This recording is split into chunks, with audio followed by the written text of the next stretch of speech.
शुभ संध्या students, कैसे हैं आप सब लोग। आशा करता हूं अच्छे होंगे। मैं अंकित शर्मा आपका स्वागत करता हूं आपके अपने परिवार फिजिक्स गुरु में। देखिए यहाँ पर पढ़ते हैं हम ग्रेजुएशन के लिए फिजिक्स और केमिस्ट्री। ये बीएससी सेकेंड ईयर की क्वांटम मैकेनिक्स है जो रोजाना शाम को होती है, लेकिन अब से आपकी मुझे क्वांटम मैकेनिक्स 15 तारीख तक खत्म करनी है। और जैसा आप जानते हो आज 5 तारीख हो चुके हैं, 10 दिन बचे हैं, इसलिए आज से क्वांटम मैकेनिक्स की 2 क्लास हुआ करेंगी, एक शाम को और एक सुबह को। तो ये क्वांटम मैकेनिक्स की इवनिंग वाली क्लास है। एक क्लास मॉर्निंग में मिल जाएगी आपको 9 बजे तक। आपको क्लास आपके प्लेटफॉर्म पर होगी, प्लेटफॉर्म मतलब यूट्यूब पर होगी, तो आप चिंता मत करिए। देखिए अब जो क्लास का टॉपिक है, लास्ट क्लास में हमने श्रोडिंगर्स की वेव इक्वेशन की थी, टाइम डिपेंडेंट और टाइम इंडिपेंडेंट। हमने वहां पे एक वेव फंक्शन नाम की बीमारी पढ़ी थी, ठीक है, जिसे साई से रिप्रेजेंट करते थे, त्रिशूल की तरह होता था। आज जो हम पढ़ने वाले हैं, आज हम पढ़ने वाले हैं फिजिकल सिग्निफिकेंस ऑफ 2-3 टॉपिक पढ़ने हैं। पहले मैं लिख देता हूं फिजिकल सिग्निफिकेंस। फिजिकल सिग्निफिकेंस दिख रहा है, ज्यादा ऊपर तो नहीं हुआ, नहीं। Physical significance of wave function. आज जो हम पढ़ेंगे, पहले तो फिजिकल सिग्निफिकेंस पढ़ेंगे वेव फंक्शन की, और फिर जो हम पढ़ेंगे particle in A 1 dimensional rigid box, जो कि इसकी एक एप्लीकेशन भी है। इसकी किसकी? श्रोडिंगर की वेव इक्वेशन की, वो एक एप्लीकेशन भी है। देखो मैं आपको इसके बताना चाहूं तो एक it is nothing but a theoretical portion, और इसमें काम की चीज निकल के आती है जो मैं बोर्ड पे लिख दे रहा हूँ। साइड साइड आप भी लिख लो, मैं पोज करके नहीं लिखना चाह रहा वीडियो में, हैंड टू हैंड लिख दे रहा हूँ, आप भी साथ साथ लिख लो। अकॉर्डिंग टू दिस हाइपोथेसिस इस अवधारणा के अनुसार कि the square of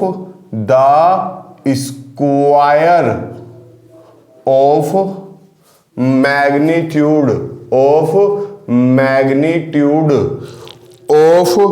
wave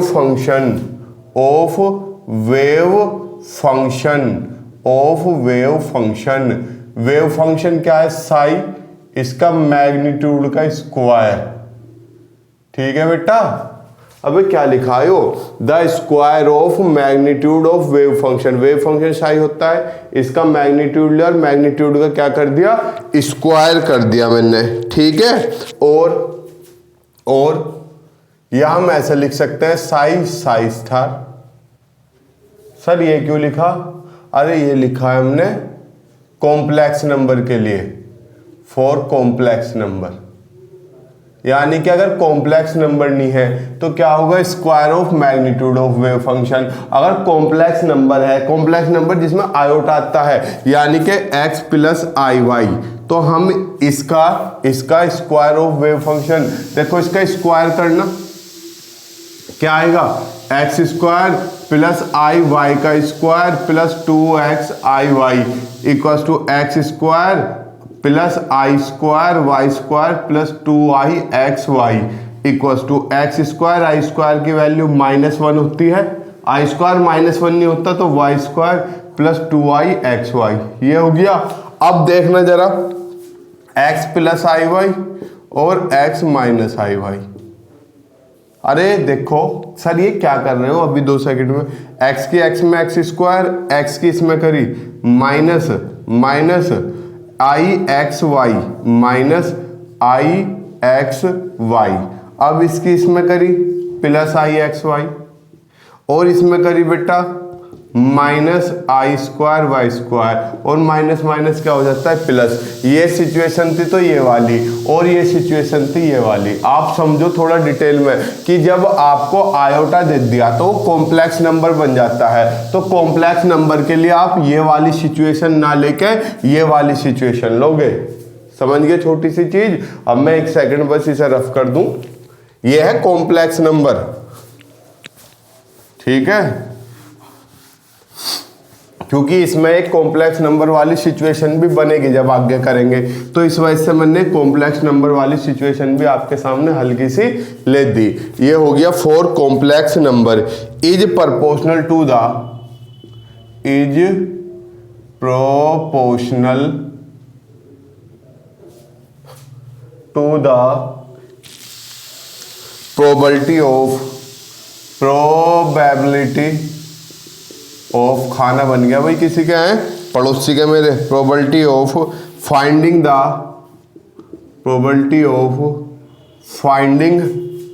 the particle at that point, the particle at that point where psi mod का स्क्वायर इज नोन एज, यहाँ आएगा प्रोबेबिलिटी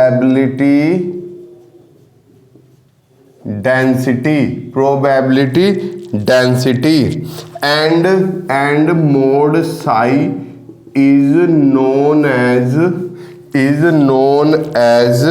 प्रोबेबिलिटी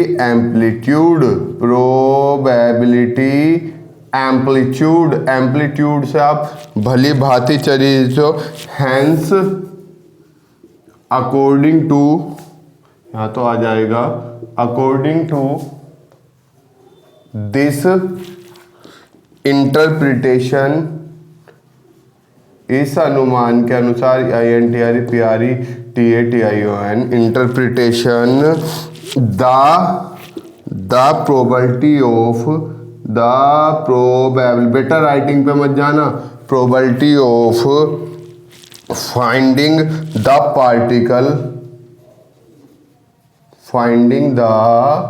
पार्टिकल दिख रहा है, ज्यादा नीचे तो नहीं पहुंचा, अभी तो बहुत स्पेस बचा हुआ है, particle of volume d tau is given by psi mod का square d tau, since particle certainly somewhere,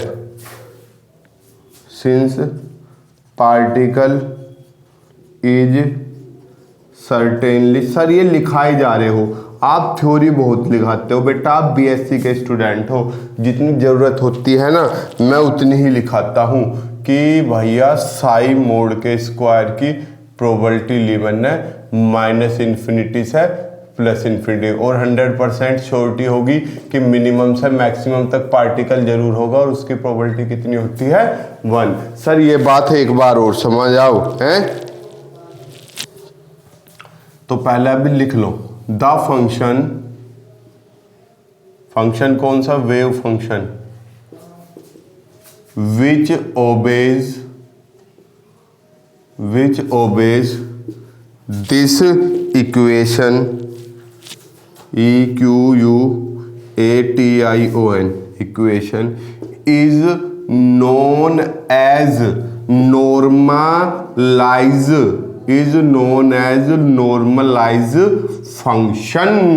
तो भैया जो भी इस इक्वेशन को फॉलो करेगा वही क्या कहलाएगा, नॉर्मलाइज फंक्शन। मतलब सर हमें इसको पूरी को समझाओ एक बार, ये तो गाथा तो हम बुक में भी लिख रहे हैं, बुक से भी छाप सकते हैं, आप इसे बताओ हमें एक डिटेल में। देखो डिटेल में घुसने की आपको इतनी ज़रूरत है नहीं, फिर भी मैं मोटा मोटा एक इसका ओवरव्यू दे देता हूँ। क्या इस अवधारणा के अनुसार, किसकी, वेव फंक्शन की अवधारणा के अनुसार, आपने कोई भी वेव फंक्शन लिया, इसके मैग्नीट्यूड का स्क्वायर करा, अगर कॉम्प्लेक्स नंबर है तो उसका प्लस और माइनस लेके दोनों की मल्टीप्लाई करेंगे, वो किसके प्रोपोर्शनल होती है, finding the particle at the, उस पार्टिकल को उस पॉइंट पर पाने की जितनी प्रोबेबिलिटी होती है उसके डायरेक्टली प्रोपोर्शनल होती है ये value.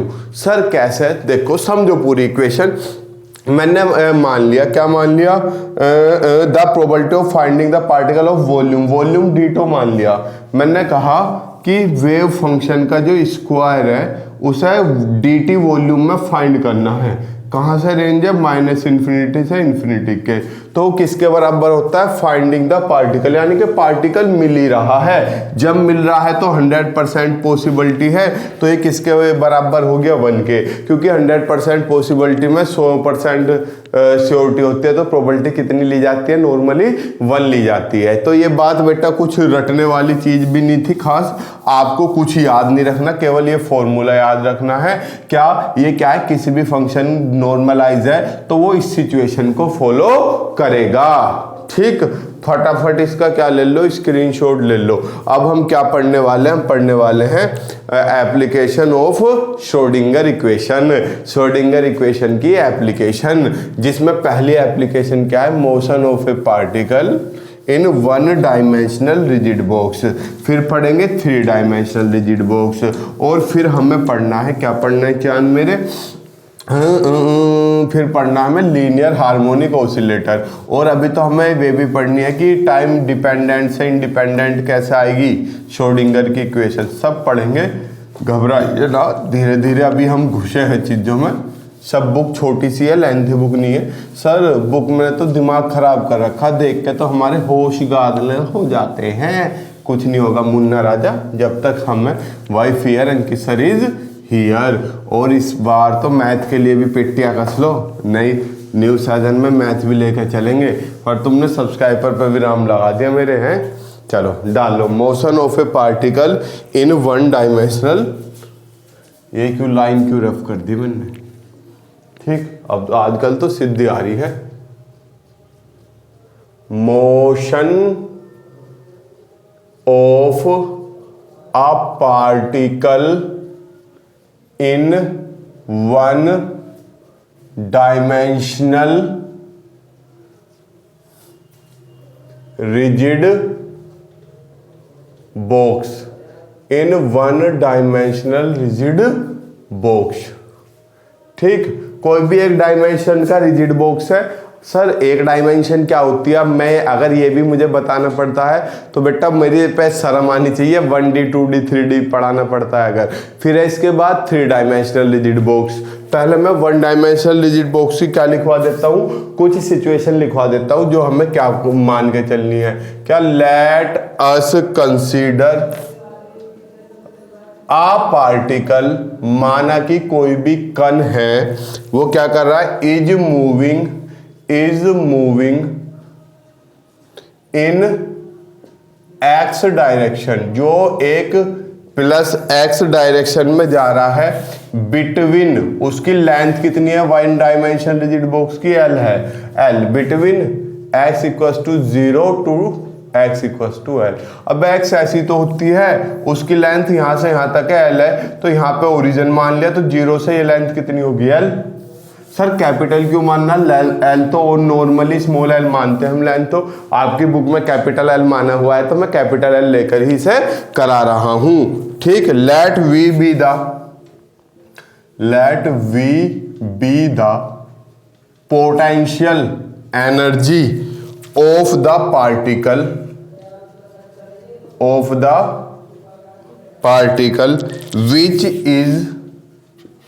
which is 0 inside the box and rise to infinity outside the box। मतलब अब पोटेंशियल एनर्जी जो है ना डिब्बे के अंदर 0 है और डिब्बे से बाहर इन्फिनिटी तक बढ़ती जा रही है। क्यों सर, ऐसा क्यों, ये सिचुएशन आपके सिलेबस में इकलौती यही कंडीशन है, कहोगे कमेंट बॉक्स में तो बता दूंगा। ये कोई बेटा 1 डायमेंशनल रिजिड बॉक्स है, ये क्या है, x इक्वल्स टू 0, ये क्या है, x इक्वल्स टू एल, यहाँ कोई पार्टिकल है, अंदर v इक्वल्स टू 0 है, बाहर की साइड v क्या है, इन्फिनिटी है। तो यहाँ पे 2 केस उभर रहे हैं, क्या, दैट इज, एक तो v इक्वल्स टू 0 हो और एक v equals to infinity. v 0 कब है बेटा, जब x की वैल्यू 0 से तो बड़ी हो और l से छोटी हो, जब हमारा इन्फिनिटी आ रहा है। एंड इन्फिनिटी कब आ रहा है बेटा, जब x की वैल्यू 0 से तो छोटी हो लेकिन L से बड़ी हो। समझ गए चांद मेरे? देखो x की वैल्यू 0 से छोटा इधर है, दिख रहा है मेरी शिकल? x की वैल्यू 0 से छोटी है तो इधर होगी, इधर माइनस में चलेगी तो 0 से छोटी होगी तो इन्फिनिटिव, x की वैल्यू 0 से छोटी होगी तो इन्फिनिटिव, और L से बड़ी होगी तो इन्फिनिटिव। लेकिन 0 से बड़ी और L से छोटी हो तो क्या होगा? v की वैल्यू 0 होगा। ये कंडीशन हमने क्या की है? एज्यूम की है। अब यहाँ पे क्या लिखते हैं? We know the Schrodinger's equation. कौन सी? Time independent. क्या है बेटा? d2 psi by D x square plus 8 pi square m e minus V upon H square into psi is equal to 0। बताओ बेटा यही थी या नहीं थी? बताओ यही थी? देखो पेज पलटो, वीडियो पॉज करो, पीछे जाओ, पेज पलटो और देखो यही थी या नहीं थी। श्योरली यही थी। ठीक।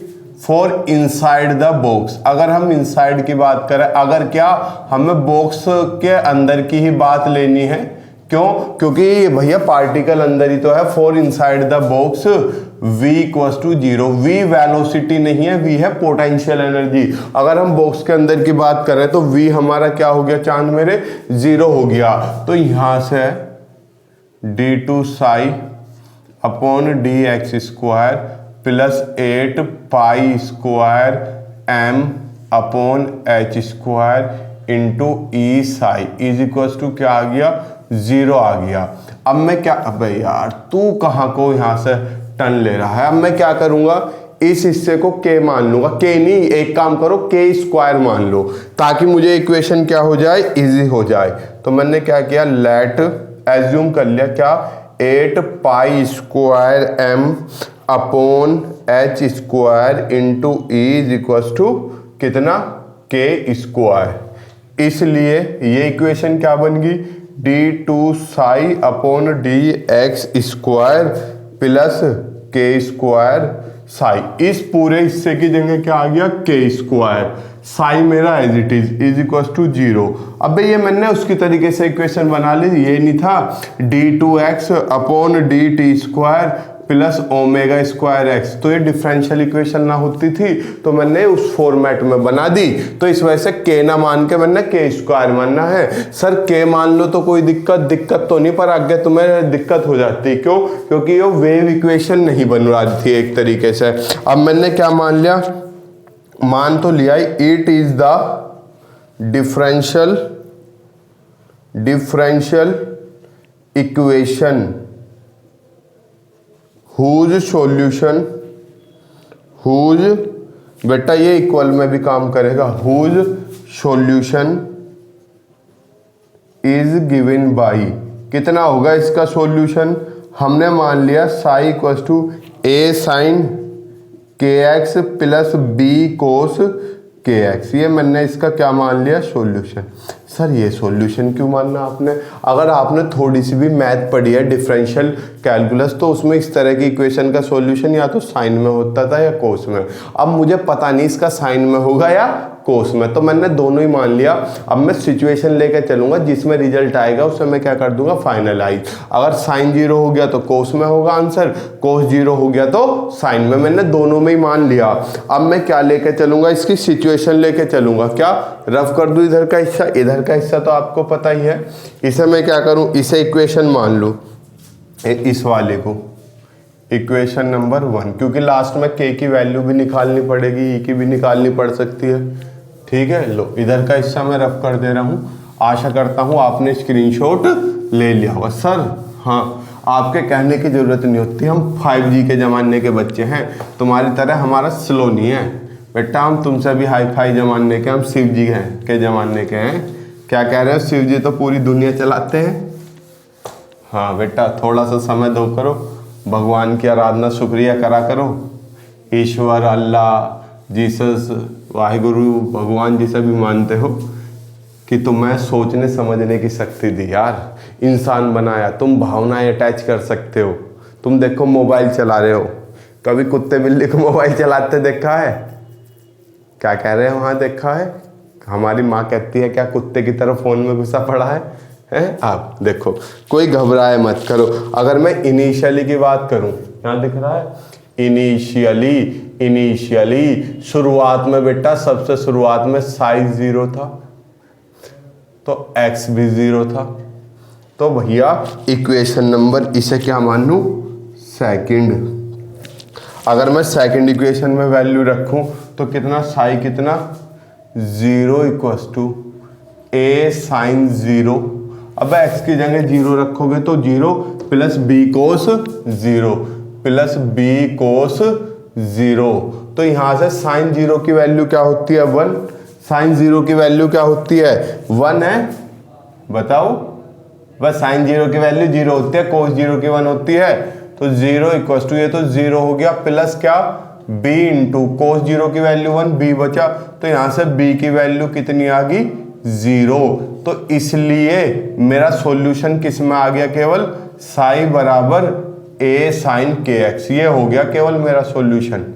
मैं कह नहीं रहा था कि कोई सा एक 0 हो जाएगा, कौन सा वो मुझे नहीं पता था। अब मुझे पता, या तो सॉल्यूशन इसका साइन में होगा या कोस में। मैंने दोनों का मिक्सचर मान लिया और जब मैंने रिजल्ट लगा के देखा तो देखा कोस वाला पोर्शन 0 हो गया। तो इसका जो सॉल्यूशन होगा वो साइन में होगा। अब मैंने इसे क्या मान लिया? Equation number 3। नाउ अब मैं सेकंड सिचुएशन लेता हूं। साइज 0 कब? जब फाइनल बाउंड्री पे पहुंच गया।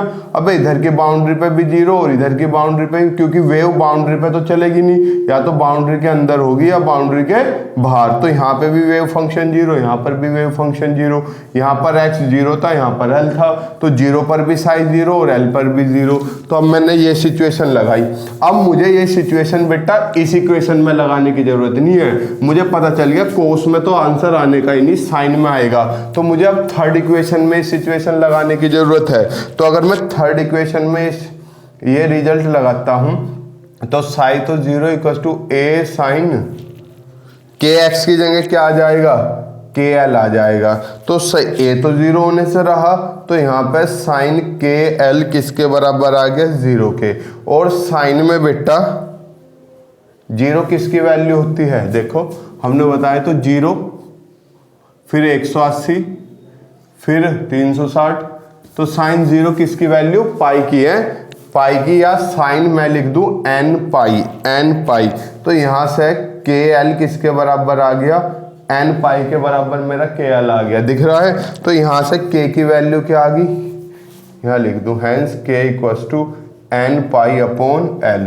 तो मेरे पास k की वैल्यू ये आ गई। अब मैं यहाँ पे साई की वैल्यू निकाल सकता हूँ। साई की वैल्यू क्या आ गई मेरी? a sine kl, a sine kx। kx की जगह क्या रखूंगा? k की जगह n पाई अपॉन l। समझ गए? बताओ। पर यहाँ पे मैं क्या करता हूँ? सीधा एनर्जी निकाल लेता हूँ इक्वेशन नंबर 1 में। नीचे स्पेस है, कम है, तो इसलिए मैं आज में ज़्यादा छोटा तो नहीं लिख रहा बच्चा। मुझे लग रहा है मैंने ज़्यादा छोटी हैंड राइटिंग का इस्तेमाल कर रहा हूँ, और छोटी में राइटिंग ठीक आती है। हाय हाय हाय। मैंने क्या रखी है वैल्यू? फर्स्ट इक्वेशन में रखी। फर्स्ट इम्प्लाइज, जब मैं फर्स्ट में रखूंगा तो 8 pi square m upon h square into E is equal to k square. तो कितना आ गया बच्चा? k square n square pi square upon l square. यही तो था k का स्क्वायर। k की वैल्यू ये थी, मैंने इसका क्या कर दिया? स्क्वायर कर दिया। अब देखो पाई स्क्वायर से तो पाई स्क्वायर कट गया, क्या आ गया? 8me upon h square is equal to n square upon l square. अब मुझे एनर्जी निकालनी है, तो कितना? ये डिवाइड में था, मल्टीप्लाई में n square h square upon 8ml square. रट लो ये फॉर्मूला, इस पर न्यूमेरिकल आएंगे बेहतरीन वाले, रट लो। ठीक, इस फॉर्मूले की मुझे जरूरत नहीं, किसकी? इस वाले की। इधर का हिस्सा लो मैंने क्या कर दिया? रफ कर दिया। अब क्या निकालता हूं मैं? Eigen value.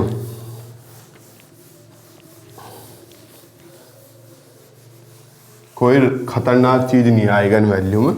अब आप देखो किसी भी पार्टिकल का मास कांस्टेंट, उसकी width L constant, H constant, तो it is clear that energy of the particle depends on n क्या है, नंबर 1 2 3 4, यहाँ पे n की वैल्यू तो रखते थे 0 1 2 0 1 2 3 4, तो डिपेंड्स ऑन n। इसलिए अगर मैं E1 की वैल्यू निकाल लूँ तो n की जगह 1 रखोगे कितना, h square upon 8ml² and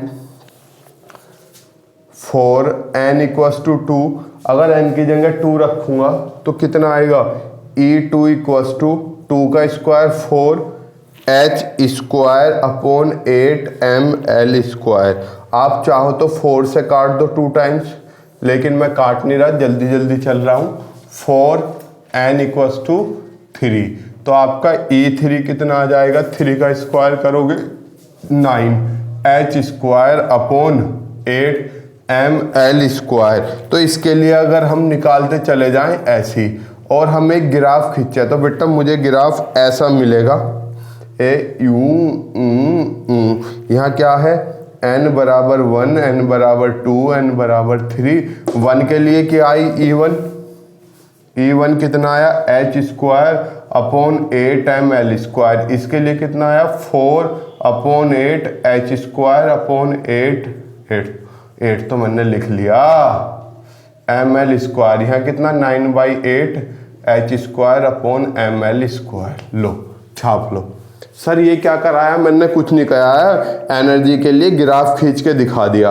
अब इसे किसी किसी बुक में एक नए नाम से भी जाना जाता है, किससे, eigen value of wave function. तो यहाँ से आइगन वैल्यू डाल के भी इसे हम कर सकते हैं, कोई समस्या नहीं।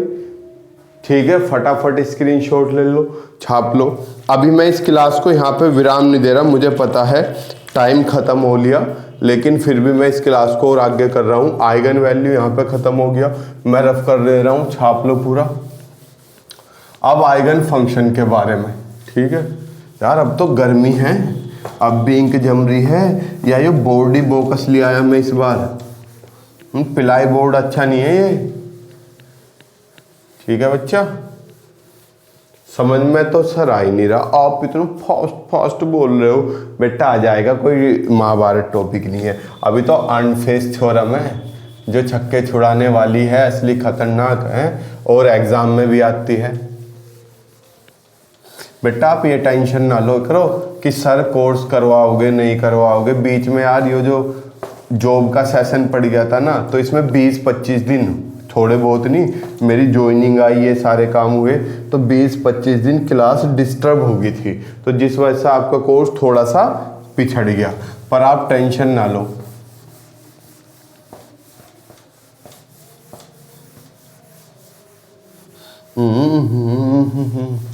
लो हमने ये रफ कर दिया।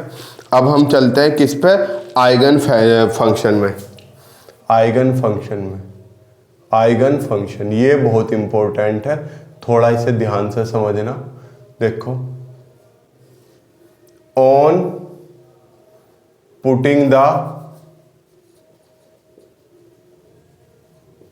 वैल्यू ऑफ के का मान रखने पर, किसमें, साई वाली इक्वेशन में, a साइन, ये थी ना kx, तो k की जगह क्या आ जाएगा, क्या निकाल लाता है आपने k की value, n pi upon l, तो k की जगह क्या आ जाएगा, n पाई अपॉन l। लिख दियो इन इक्वेशन, जोन सी भी इक्वेशन आपने माननी हुई थी, मैंने तो रफ कर दी। ठीक है, ये आपकी साई की वैल्यू आ गई। अब क्या हम नॉर्मलाइज कंडीशन लगाते हैं यहाँ पे, we know the normalise condition. क्या थी बच्चा नॉर्मलाइज कंडीशन, कुछ याद है क्या, साई के मोड का स्क्वायर -∞ से +∞, वॉल्यूम के रेस्पेक्ट में कितना था, 1। इसलिए मैंने यहाँ से साई की वैल्यू चिपका दी। साई की वैल्यू कितनी होगी, A sine N pi upon L into X के मोड का स्क्वायर डी टोटो क्या था बेटा, उसका वॉल्यूम। अब यहाँ पर डायमेंशन एक्स के रेस्पेक्ट में दी हुई है तो केवल एक्स आएगा, और ये एक्स जो है ये अलग से नहीं है, इसके एंगल के साथ ही है बेटा, ये पूरा एंगल के साथ ही है, कभी इस एक्स को अलग समझो, ठीक है। इज इक्वल टू कितना 1, और लिमिट कहाँ से कहाँ तक, माइनस इन्फिनिटी से प्लस इन्फिनिटी। अब मुझे कुछ नहीं, मुझे इसका क्या करना है, वो करना है इंटीग्रेशन। तो मैं इसे थोड़ा सा सोल्व कर लूँ, माइनस इन्फिनिटी से प्लस इन्फिनिटी, ए स्क्वायर तो कांस्टेंट है, वो तो बाहर आ गया, साइन पूरे का मोड का स्क्वायर है तो sine square N pi x upon l d x is equal to 1। अब आपको साइन थीटा का इंटीग्रल करना आता है, सर कैसे। अब कोस 2 थीटा क्या होता है, 1 माइनस 2 साइन स्क्वायर थीटा, यही तो होता है। तो साइन स्क्वायर थीटा तो आके इधर प्लस का, और कोस 2 थीटा उधर जाके माइनस का, तो साइन स्क्वायर थीटा किसके बराबर होता था, 1 माइनस कोस 2 थीटा बाई 2 के, यही तो होता था। एक्चुअल में इंटीग्रल करना तो आता होगा। यहाँ थीटा की जगह क्या दिया हुआ है, sine square N pi upon L into X, theta की वैल्यू चिपका दी, is equal to 1 minus cos 2 N pi upon L X upon 2, यही तो होगा। अबे थीटा की जगह यही तो वैल्यू है सारी, एंगल तो कुछ भी हो सकता है, जरूरी थोड़ी एंगल फिक्स हो, ठीक है। अब मैं इसे यहाँ तो स्पेस ऐसे ही है क्योंकि इंटीग्रल ज़्यादा स्पेस में चाहिए, इसलिए आपके पास क्या आ गया, माइनस इन्फिनिटी से इन्फिनिटी ए स्क्वायर बाहर, इसका भी स्क्रीनशॉट ले लो कुछ बच्चे, कितना साइन स्क्वायर एन पाई से क्या लिख देंगे, 1 minus cos 2 N pi x upon L into d x is equal to 1 upon में क्या आ गया 2। यही तो अब इंटीग्रल करना सो इजी। इस 2 को तो मैंने बाहर लिख लिया, कितना हो गया ए स्क्वायर बाई 2। इंटीग्रल कर दो, जब हम इंटीग्रल करेंगे तो बेटा 1 का dx के रेस्पेक्ट में करोगे तो x आएगा माइनस, कोस का करोगे, कोस का इंटीग्रल क्या होता है बेटा, कोस का इंटीग्रल क्या होता है, साइन माइनस साइन ही, माइनस साइन होता है डिफरेंशियल, तो कोस का क्या, कोस थीटा का साइन थीटा, तो साइन 2n पाई x अपॉन एल, ये हो गया अपॉन इसका वापस से डिफरेंशियल करके लिखते थे तो कितना आ जाएगा 2n पाई अपॉन एल, ठीक। लिमिट कहां से कहां तक ऐसे लिखा जाता था, लिमिट माइनस इन्फिनिटी से plus infinity is equal to 1। यही तो है यार, हाथ दुखा के फेंक दिया मेरा, ठीक कर दो इधर का रफ।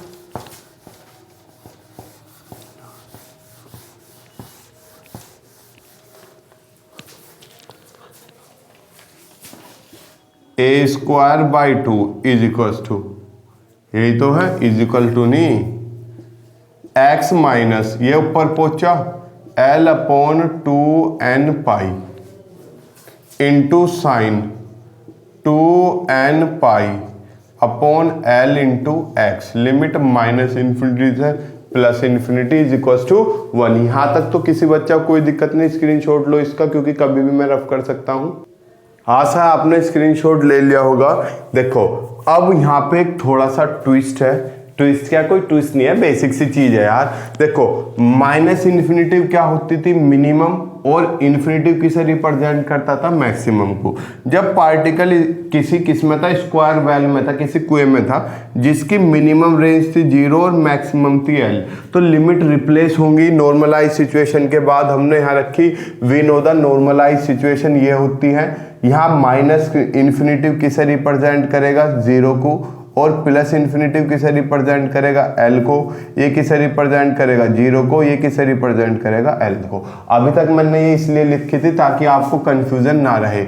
अब माइनस इन्फिनेटिव 0 को रिप्रेजेंट करेगा और इन्फिनेटिव एल को। सर ऐसा क्यों कर रहे हो? अरे माइनस इन्फिनेटिव का मतलब है सबसे लोवेस्ट, और ये पार्टिकल सबसे लोवेस्ट 0 पर जा सकता है, और इन्फिनेटिव का मतलब है मैक्सिमम। मैक्सिमम कहाँ जा सकता है, केवल एल पर। अब लिमिट रखते हैं बेटा।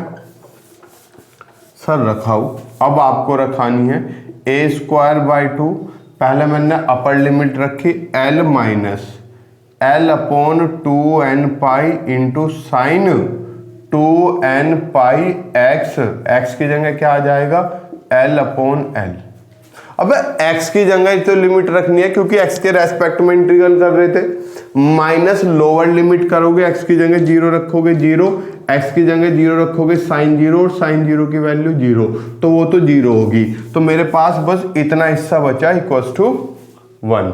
अब यहाँ पे थोड़ी सी खोपड़ी चलाओ, एल से तो एड कट गया, कितना बचा, साइन 2n पाई, यानी कि साइन 2 पाई। साइन 2 पाई 360, और साइन 360 मतलब अबे यार 0, ये वापस से 360 है, तो साइन 0 की वैल्यू 0 होती है, तो ये हिस्सा भी क्या बन जाएगा, ये वाला भी 0 बन जाएगा। तो मेरे पास क्या बचेगा, a²/2 into l minus 0 is equal to 1। तो यहाँ से ये तो कोई, इसका तो कोई औचित्य है ही नहीं। क्या बचा, a²/2 into l is equal to 1।